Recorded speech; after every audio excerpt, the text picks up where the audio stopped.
Hey everybody, it's Friday, yes, and we're doing something different than usual. Instead of me doing some twisting, I actually started talking to a friend of mine, Randy, and we started talking about, just normal phone conversation. Me and Randy talk on a periodic basis. Randy is a professional magician, and it was just one of those things that we were talking, and we had an idea, and we said to ourselves that, this is something we really should put on video or record or do an interview. So that's what we're actually doing today. And the whole premise really came about was talking about COVID and, the frustrations that we have of not entertaining. And that kind of led into the conversation of, well, what are we going to do when we actually start entertaining again, when we actually have to do these in-person events? And how do we have to prepare ourselves not only mentally, physically, and things of this nature? So this is where the conversation led. So I'm going to bring Randy on in a minute, and stay with us. Do me a favor, click subscribe. I have at least 5. Randy's got probably about 5 tips, about 10 things total we're going to talk about that entertainers should be preparing themselves for in person. So this is kind of like the preliminary that if we start in the next 3 months of having open events, these are things that you should consider. So let me pop on Randy. Randy, do me a favor. I'm going to switch over my full screen here and a slightly different format. But Randy, go ahead, introduce yourself and tell me who and what you are. Hey, good morning, Dale. For those watching, my name is Randy Bernstein. I'm a professional magician, and I also do infotainment under business magic for corporate events. I like to do and perform for large crowds and intimate gatherings. So, as far as entertainment, I try to cover a lot of shows, and looking forward to getting back to live events. Live events. Yeah, live in-person events. By the way, you asked me where I'm from. I'm just 22 miles north of downtown in Glenview, Illinois. I am broadcasting from my studio basement. So it's been converted to a fun studio, and actually from Dale's tips, a few ideas. Thank you, Dale. I've improved, and it'll be great to get out of the basement. And Well, I'm not talking about living with my parents. it's interesting because I don't give this angle. Very rarely do I let people see the actual setup. My son, who is my sound guy, looked at that and then went, "Dad, this is not right, man. You got to go back to this video angle. Look a little more professional." And that's the surprising part. We now have these professional environments where before we had people doing all this for us, and our, our our environment has changed. I know for Oh, me, this COVID has I've created a freaking studio that you know 3 years ago I never needed, and, yeah. and I know you're probably the same way. I never thought I'd use the basement as a studio other than storage now that the kids have moved out, kind of thing. Well, Yeah, as we've pivoted our businesses, a lot of us in the entertainment, some have thrived, talking to other entertainers in different formats or different verticals as far as magicians, even some mentalists. Uh, you do more than balloons. I mean, I think of us more of entertainers than just a balloonist and or a magician. And pivoting a business to a virtual, it's had a lot of complexities, whether it's due to the internet occasionally going down during Zoom. But you know what? I think we all can say that we miss performing live. And we talked about a few things, and I think once we get back to this, there's still going to be a little bit of some complexities performing live, and we can run through those in a little bit. yeah, I mean you know I find it funny because we talk about live, and I've always joked for years we're always live entertainment. You never are dead. But the the complexity has changed. I mean, as I pointed out to you the other day when we started to talk, you've actually had. I don't mind it. I don't think you object to me saying that you've actually had COVID. Um, Yeah, I had COVID in November, and knocked me on my bottom for a few, almost 2 weeks. So wasn't worried about, having the long-term health issues, which I hope that hasn't happened. But, it is serious. And as a performer, getting back to live in person, there are some concerns, and the landscape for live performances, in-person performances, is going to be a little bit kind of difficult to go through. Uh, I think we can talk about that. And are performers ready to go back to in-person events? I think that also depends on where you're from, and what type of performing that you do, and who's it for? What type of uh, venue is it going to be in? So, Well, I think he nailed something on the head right there, because I've been thinking about this, listening to other entertainers talk. That we again, we're gonna come June. This is what I'm saying. June, July, basically July. This is where I see happening. This is my prediction, so you could hold me to this. That come July, we're gonna have multiple groups out there. We're gonna have people like you who've had COVID. We're going to have people like my friends who have had COVID and have not only gotten one shot, but two shots, still wearing masks. We're going to have people like myself who haven't had the shot, who haven't had COVID. We have other people who have only had one shot, and that's all they're going to get. And we're going to have all these people in environments that we walk into, and it's going to be like, there's masked people, there's unmasked people, there's just from that, there's that whole mindset I think that we have to overcome. Because right now, we're kind of used to, I just heard this on the radio. They're trying to do predictions with Chicago. Chicago is having the mayor is deciding on when they should open up big events. And the DJ was like, maybe we should do a poll to see, when these events open.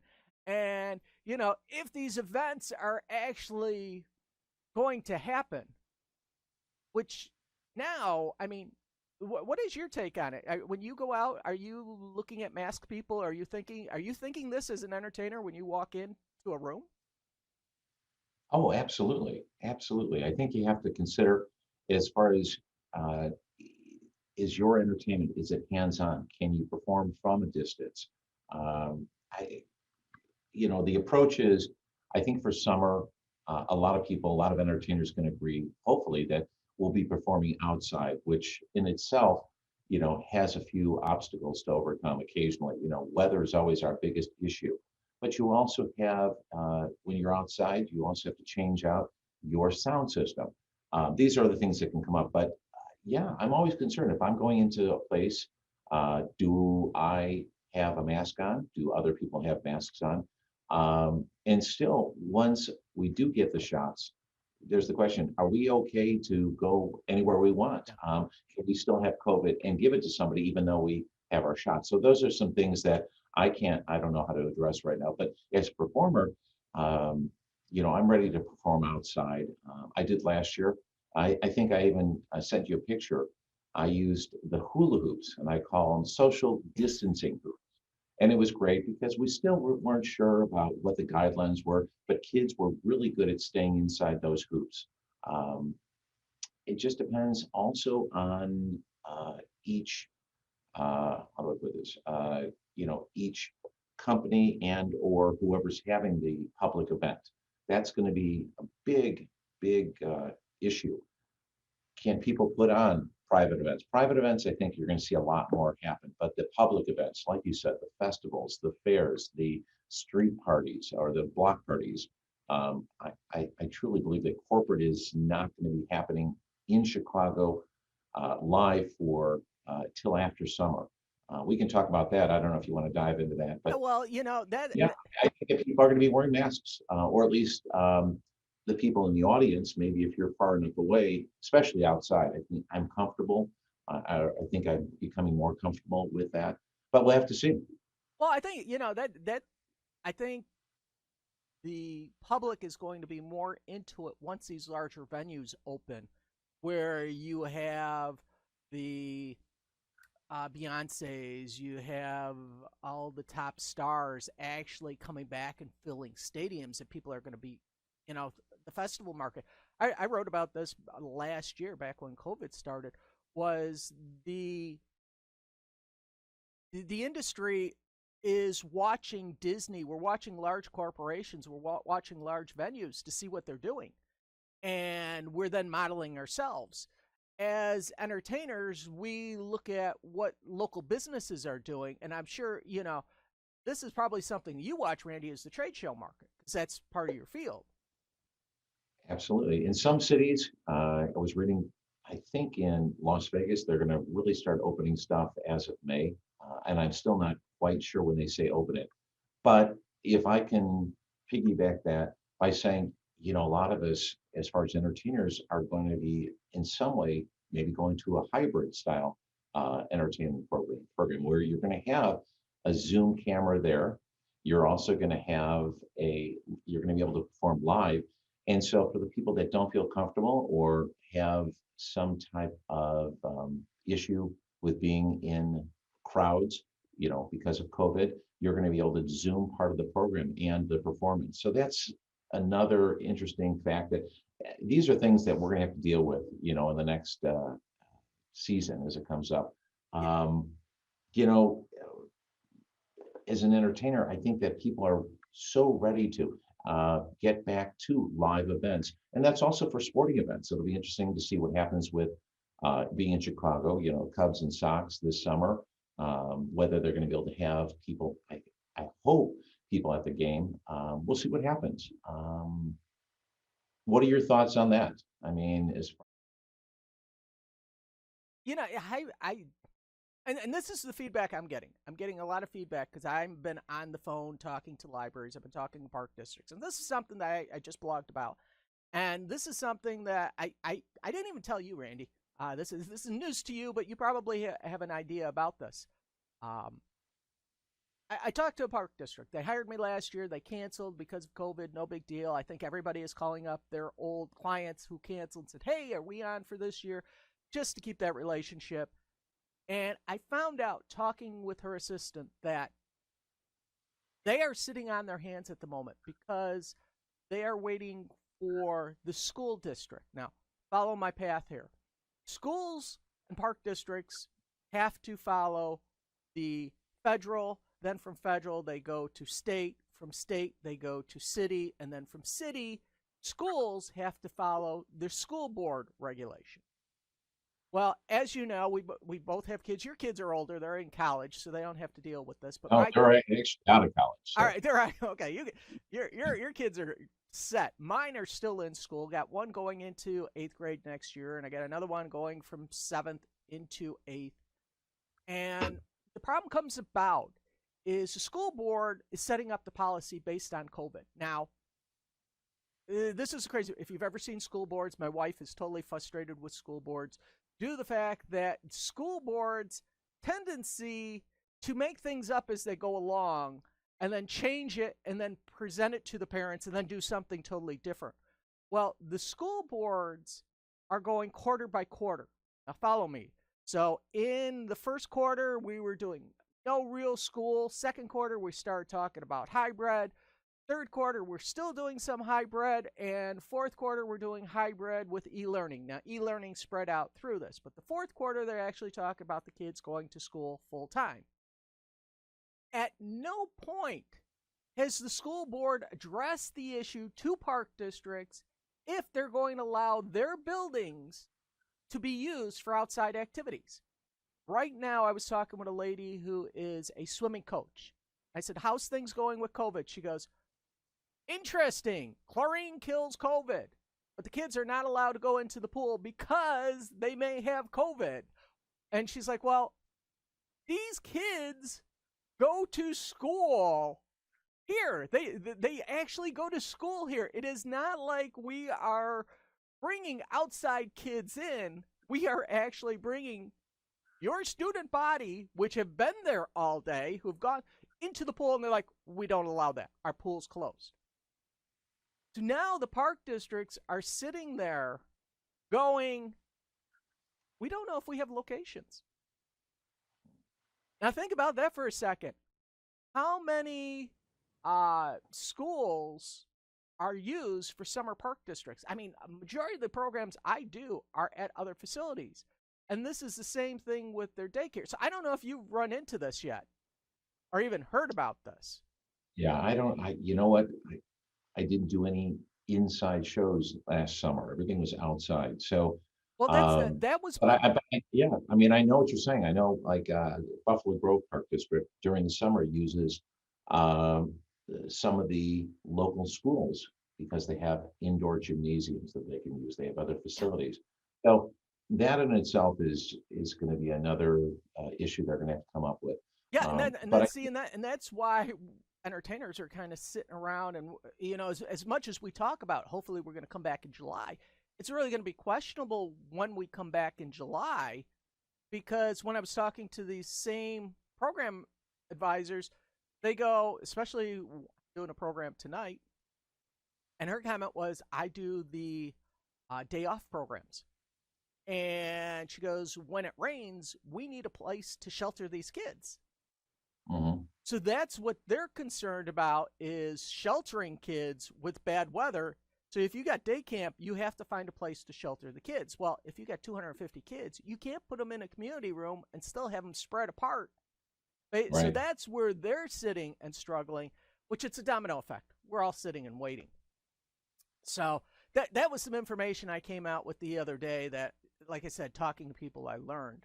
But let's actually get into the main gist of this conversation that we originally started was entertainers. We're both entertainers. I've been doing this. I've known you for trying to figure this out the other day. I think it's now 20 years. I'd say even 25. I think it's well, let's Yeah, see. yeah, I think we're at both least approximately the 25 same years. age. I'm We're in our going on 50s. If we go uh, back, I think I knew you when I was 25, so that'd be about yeah, 25 years. you know? a little bit. Yeah, I got an extra few years on you, but Yeah, a you few got more me by, great. I think you got me by, because I'm going on 56. I think you're 57. Yeah, I'll be 58, but a Yeah, few you extra look great. good for 58. You look good for 58. You suck. Trying, I hate when trying. my friends don't look, worse than me. Uh, That's just the Zoom highlight you can click on to give yourself a little bit of it's one of takes those away. Zoom visual effects where objects appear bigger, closer to the screen than farther away. I understand that magic trick. But Uh, so Yeah, you had mentioned a few things. Getting back to in person, live, and what does the performer really have to look at? What do you have to think about? And I think that you hit it early, and we both agree, and we both are working to keep this. Is you got to keep yourself physically fit and mentally fit, and be ready for this. If you're doing this, getting back into the full time of performing live, um, you know, take a look at how you look again. It's important. So many of us on Zoom, you never see anything sometimes here and trying to keep yourself, extra lean and trying to keep in shape. hey, that's a Uh, cool trick. I like that. You pull the shirt well, back. There you go. Okay. that makes you look lean. But I think that's the first step is you have to think about getting mentally and physically prepared to really do the live shows. And as you know, it's not just about, it's been kind of nice being able to go from upstairs. Hey, I've got a show. I'm going downstairs. I've got it. Everything's set up. You don't have to break your equipment down, pack it up, go to another location, set it up, break it down, go to another location. The 3 or 4, even 5 shows a day or events, that takes a toll. And especially it's during the summer. So we know, with the humid weather, the traffic, the issues that we always have about getting there on time. Being physically and mentally ready, I think, going to perform live is something that performers have to start to consider. And the nice thing is, it's not going to happen all at once. You're not, maybe it'd be nice. You're not going to get that few hundred shows during that month right away. But I think, wouldn't you agree that we have to get ourselves ready? Yeah, I agree with you. And I'm looking at my list. I know you listed like three right off the top there. I'm gonna kind of follow up on those three Yeah. because gotta fix my watch here. Drive me crazy. Um, I have three things on my list here that My list is random. I'm just going to kind of look down here.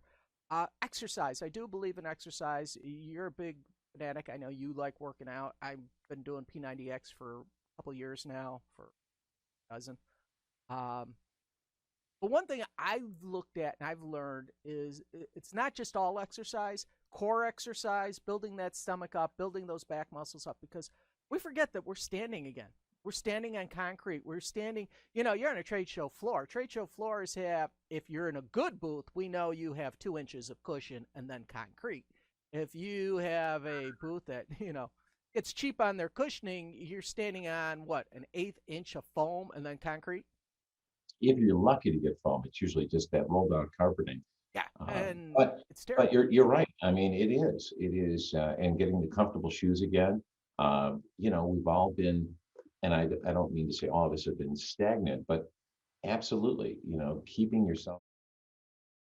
Also, I know that if I'm going to start talking again and be talking for 3 to 4 to 6 hours at a time, off and on, the voice is going to have to, get back in shape a little bit, to Dude, you're project. stealing my thunder.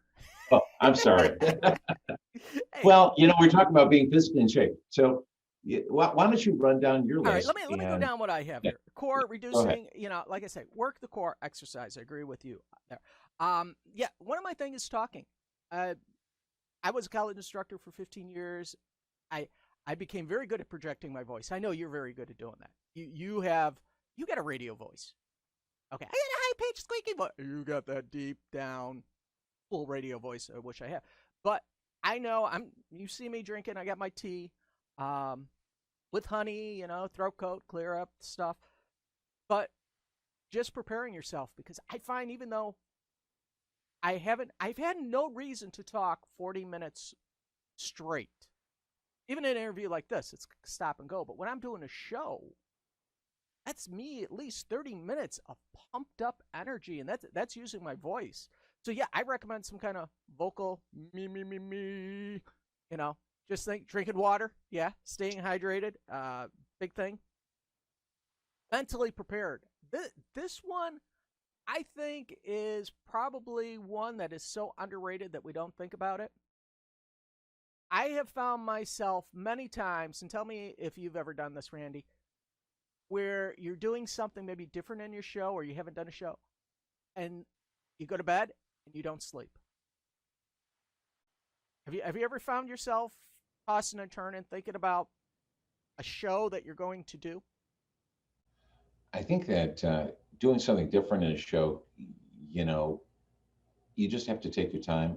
Um, and with that, the doing a performance, whether the certain trick is live and or virtual. So that's been occasionally an issue where you're kind of like, oh, I can just do this, and the same trick, does it really transfer on that virtual stage? Uh, as far as doing new things, I don't mind saying in a show, hey, I've got something new. Now, if it's a presentation where, I mean, I'm going to be working that presentation and practicing and running through it so Right. much. But it does. Especially if there's some type of information that I'm delivering, that's where there's a little bit of an issue. You have to make sure that there's a flow between doing the program or the magic trick and the information, and that they have to, really groove with each other. Yeah, if that happens, I'm definitely, I go to bed sleeping about it, and I wake up, Yeah. thinking about it. So yeah, Well, that's it's something that I haven't had to really worry about. yeah, you lose that night of sleep, and that's the crazy part is because, granted, and I haven't done a show. I do my shows in my studio. Okay, me physically moving stuff and setting equipment up, remembering how to put my sound system back together. I used to have a in my show where I would change my voice. I had one of these little voice changing machines, and it had a volume control. I had a volume control over here. I had a volume control. It was real easy to get things off cue and get feedback, and nothing would work. In fact, I threw the device out because it was too much of a hassle. It added 15 minutes of setup time. But every time I did this, I found myself struggling to remember the setup. And, you know, And we come downstairs or I come into my studio, everything is right where it is. I haven't had to break it down. I haven't had to set it up. And that's going to be interesting once we get back to doing our live performances, taking what we have here. Do I want to start getting two uh, multiple Yeah. shows? I have one for my virtual now, and I have one set up that I have to bring with me and go do the live shows. Well, I have two headsets now. I have Yeah. two, except this headset I could never use in a stage show because it's hardwired. Mm. Yeah, I've been in that same thing. It's like my backdrop here. This famous backdrop right here is actually the backdrop for my stage show. So I actually have to break Yeah, that you've got down. a setup. I mean, that is a big pain. And then you also, I think sometimes setting up at home is more difficult, or setting up a virtual show because especially with the backdrop, you've got to make sure, okay, are the cameras lined up? Is this where I want it? How's the sound level? In a live show, you just go, you set up, you don't have to worry about, oh, can they see me from here? Oh, by the way, the lights. We want to make sure that our lights it's not too bright, it's not Right. too dark. You know, this is it's easy down here. I mean, I've got a little bit of I could set up a little bit more for sound ambience, so I don't get that echo as much.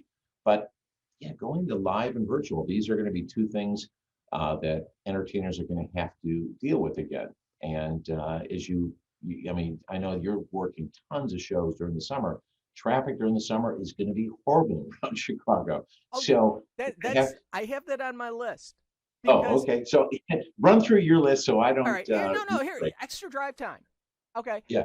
I true story. I had to go up north, and it was to do a meeting, and I started driving. And I went, "No, this isn't bad. Haven't been driving out for about 6 months. So I'm just cruising along." And I get onto the expressway, and I'm cruising along. I'm like, "This is kind of cool." Then, bam! I run into road construction. I haven't been on the road in 6 months. I don't even think of road construction. When I'm doing gigs, I know exactly where the road construction is and I plan for it. This was like, shit, there's road construction. I forgot about this stuff. And luckily for me, because of COVID, the traffic level was still on the low side. Oh, yeah. But when the weather gets nice again in Chicago, everybody starts driving.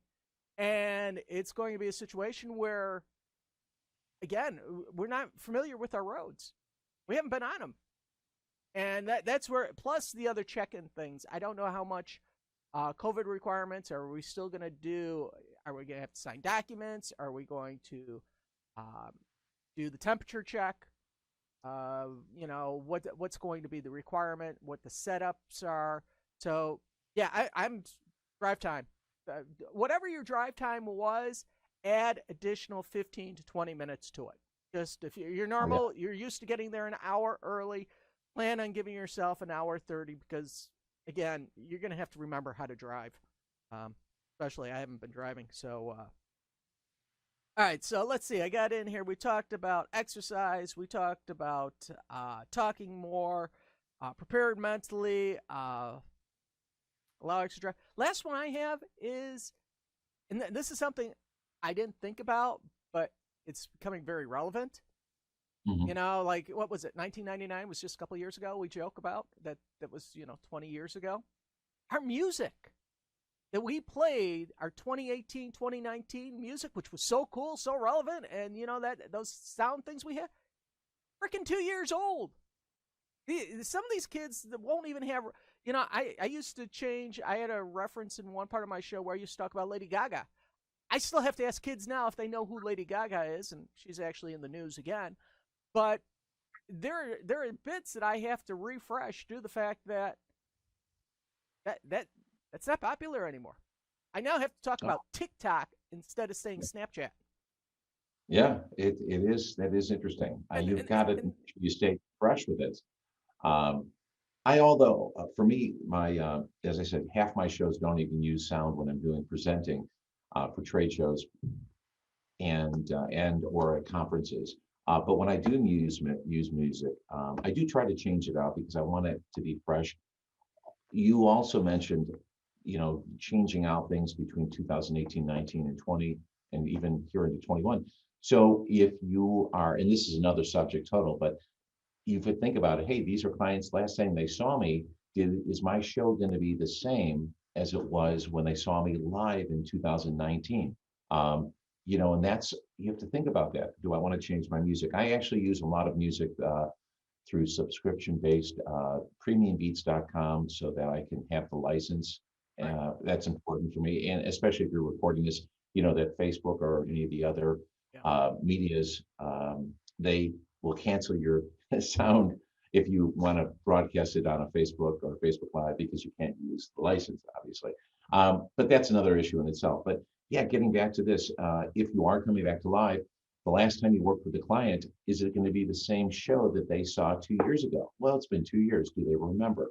That's something that I think every entertainer is going to have to approach, depending what you have. And this time during COVID, did you take the time to learn something new, or are you working on new material that you perfected and that can be used in some type of show?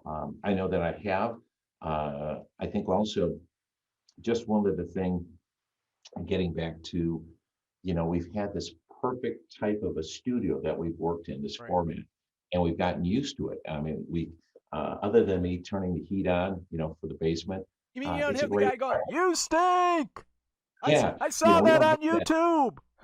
Yeah, that background environment. So now that we're going to that, you have to think about, okay, getting back to outdoor shows, which for us is going to be really the first type of venue that I think that a public company or a public entity like a park district or library. I'm talking to libraries and they're like, well, we're trying to put this together and do it outside.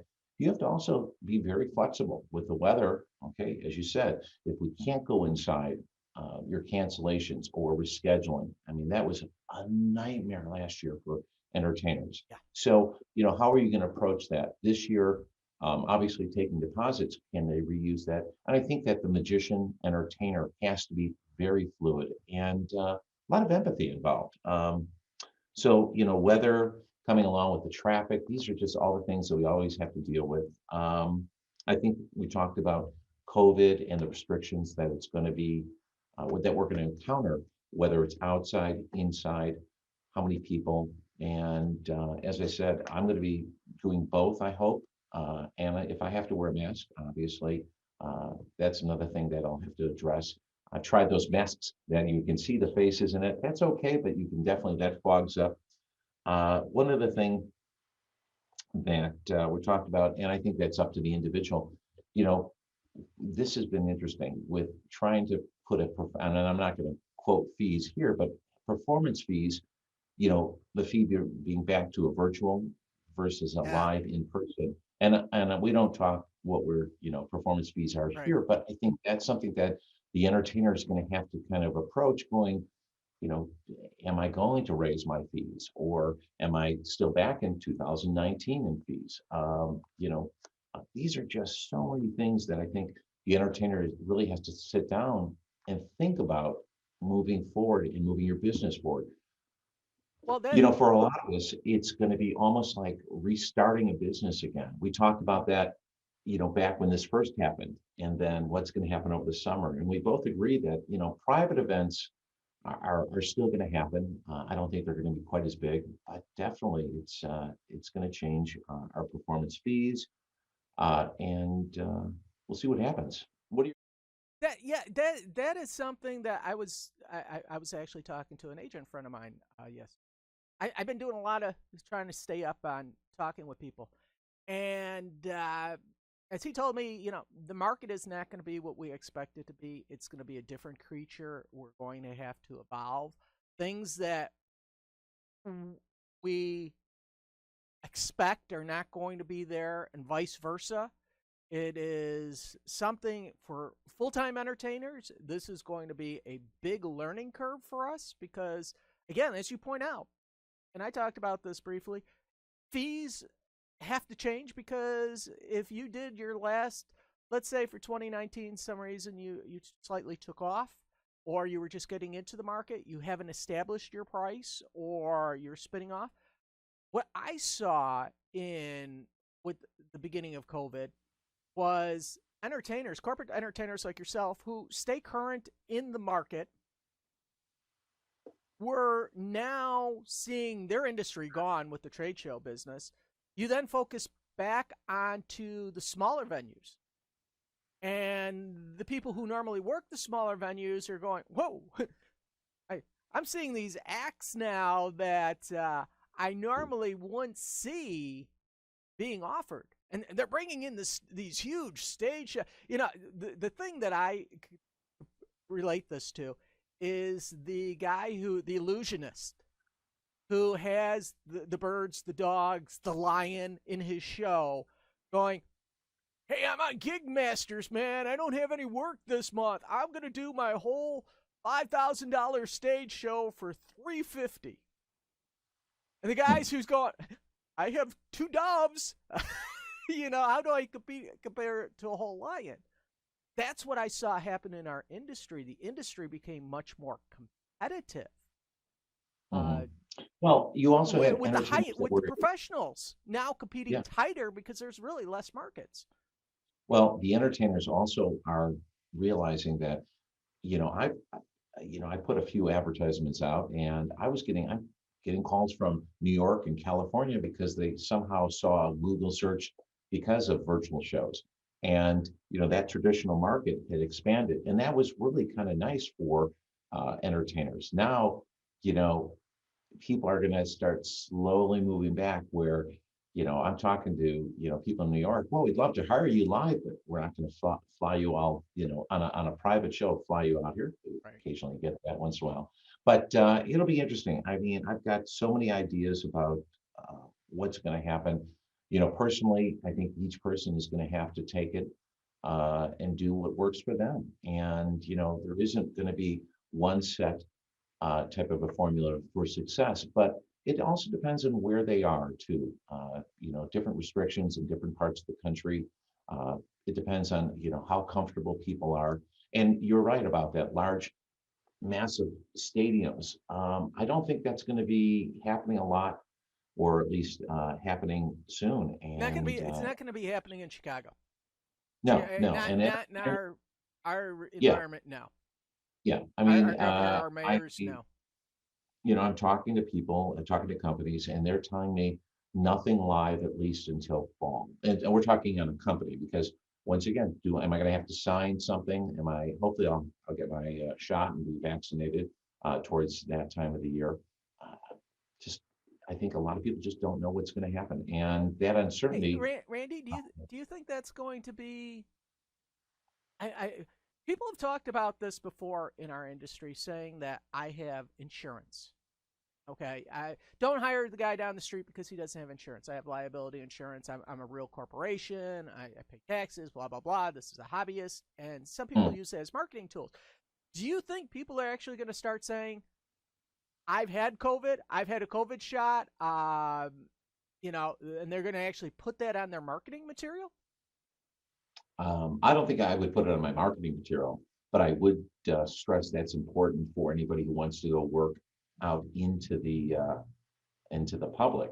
I mean, I personally think that that's important to be able to do that. I think that companies are going to have to look, and that's something that that's another topic. Too many complexities. I think a lot of companies are going to say, or if you're going to travel and you're going to be working for us, we want you to sign some type sign off on, hey, it's your responsibility. Yeah, you can't come back to us going, we hired you and you got COVID at this event. And it's always hard to say, did you catch it at the event? Did you get it at the airport? Did you get it on the airplane? Did you get it in that Uber ride home? I mean, I think that that's going to be something that each individual is going to have to approach.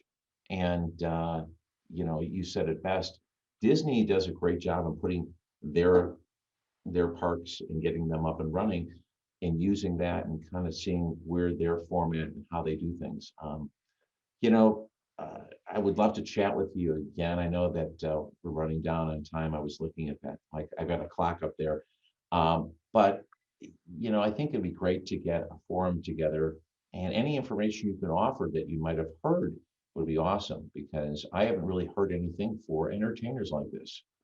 other than hearing, from the government, large venues we'll see might Right. open here and there. There have been a couple forums that I've been on, but again, it's sporadic out there. It just literally going over, and that's kind of why we started this conversation, because we knew it's an open ended thing. We know what entertainers kind of need to focus on, but when we actually look at the broad picture, so many unknowns that we don't know yet, and we're Right.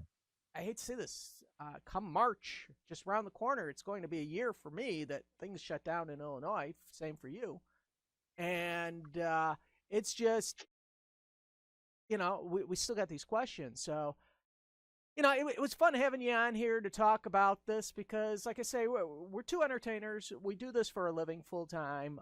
There are some people who are watching this video who are in the same boat we are. They're all scratching their heads thinking, what do I do? And hopefully the information we've given you is valuable information that at least starts you mentally getting prepared for going live because or in person because you know we're all going to eventually get there again. And Yeah. don't know how quick it will be, but I think this is something we have to start really seriously start thinking, especially for us people in the Midwest. As the weather gets better, cabin fever is going to break, and we're really going to be pushing our way into open venues. Well, I tell you what, Dale, I look forward to talking to you more about it because I know that you really stayed on top of this. And you do talk to a lot of different entertainers and or presenters, infotainers. We're just going to kind of have to take a look at it and take it, I think, on a week to week, month to month, season to season, and hopefully we'll all be back to work pretty soon on live events in person. Well, Randy, do me a favor. If people want to get a hold of you or check you out, give me 6, 7, 12 different media sites. How can people get a hold of you if they want to get a hold of you? Best way is, I always like texts. Those seem to be working really great, but really quick, it's magicbyrandy@gmail.com. That's always quick and easy, or text at 847-721-6262. They can also check me out on LinkedIn and on Instagram. But if you contact me directly, those two are probably the quickest ways to get a hold of me. Well, I want to thank everybody for taking the time out and doing this, putting up with me in my studio at my home studio. Again, I stream live every Friday. You know that, or I try to. Do me a favor, if you haven't done so far, click on that subscribe button and make sure you follow along. Tell a friend about this. Again, if you find this useful, share it. You can always find me on Instagram. That's my name. You can find me on TikTok. That's my name. There's many ways you can find me. I want to thank you guys for being part. Be safe, be healthy, be wise. Till next week. So long. Bye bye.